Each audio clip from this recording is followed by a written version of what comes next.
ஓம் சிவாய நம. அஸ்ட்ராலஜர் ஆயில்ய மைத்திலி. ஒரு ஜோதிட தகவல், அதோடு சில பரிகார ஆன்மீக தகவல்.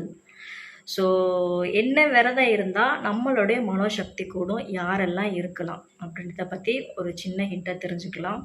ஸோ பொதுவாக ஒருத்தருடைய ஜென்ம ஜாதகத்தில் லக்னத்திலே கேதுவோ இல்லை 5ல் ராகு கேதுவோ இருந்தாலோ, சந்திரனோடு ராகு கேதுக்கள் இருந்தாலோ, சந்திரனோட சனி இருந்தாலோ மனசு குழப்பமாகவே இருக்கும். இது போக சனியும் புதனும் சேர்ந்திருந்தால், சனி புதனை பார்த்திருந்தாலும் நமக்கு ஒரு தெளிவே இல்லாமல் நம்மளே ஒரு கோளராகவே இருப்போம்.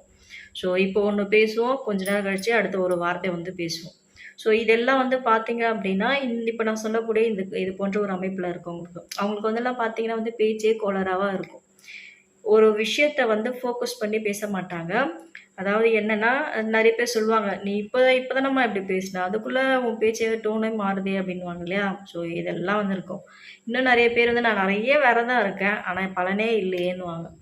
ஸோ எல்லாத்துக்குமே மேஜரான விஷயம் என்ன அப்படின்னா, நம்மளுடைய மனோபலத்தை கூட்டக்கூடிய சில விஷயங்கள் நம்ம தெரிஞ்சுக்கிட்டோம் அப்படின்னா, சில விஷயங்கள் எல்லாமே நமக்கு ஈஸியாக சித்தி ஆகிடும். பல விஷயத்துலேருந்து நம்ம வெளியே வந்துடும். நிறைய பாதிப்புகள் நமக்கு இருந்துக்கிட்டே இருக்குன்னா அதுலேருந்து நம்ம வெளியே வரணும். அதுதான் ரெமிடி. ஸோ அதுக்கு என்ன செய்யலாம் அப்படின்னும் போது, இந்த விரதம் கொஞ்சம் கஷ்டமான விரதம் தான்.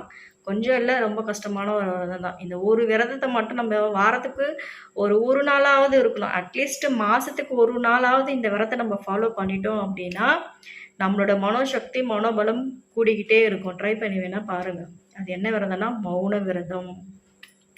ஸோ மௌன விரதம் இருக்கிறது எல்லா விரதத்தையை விட ரொம்ப ரொம்ப உயர்வான ஒரு விரதம் என்னன்னா மௌன விரதம். யாருக்கிட்டையுமே பேசாமல் இருக்கணும். நிறைய பேர் என்ன பண்ணுவாங்கன்னா, மௌன விரதம் இருக்கிறன்ற பேரில் மெசேஜ் பண்ணுறது, சாட் பண்ணுறது, வாய் திறந்து தானே பேசக்கூடாது, டைப்பிங்கில் பேசலாமே அப்படின்ட்டு பண்ணுவாங்க. அது தவறு.